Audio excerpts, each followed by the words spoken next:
Script. Are you trying to update your HubSpot account name but not sure where to start?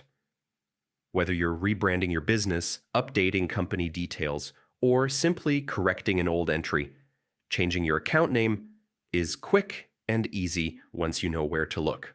In this 2025 step-by-step guide, I'll walk you through the exact process to change your HubSpot account name without missing a thing, so stick with me till the end.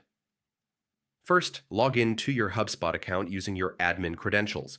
Remember, only users with admin access can make this change, so make sure you're logged in with the right permissions. Once you're in, navigate to the settings icon located in the main navigation bar, usually on the top right corner. From the left sidebar menu, scroll down to Account Defaults. This is where all your account-wide settings live. Here, you'll find a field labeled Account Name. This is the name currently displayed across your HubSpot account.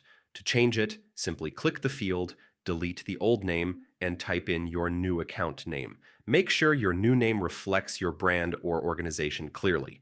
It will appear in your reports, workflows, and user profiles.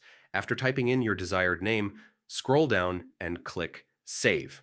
HubSpot will automatically update your account name across all associated tools. That's it. Your HubSpot account name is now successfully updated. And that's how you change your account name in HubSpot in just a few simple steps. Easy, right? If you found this tutorial helpful, give it a thumbs up, subscribe for more HubSpot tips, and drop any questions you have in the comments below. Thanks for watching, and I'll see you in the next one.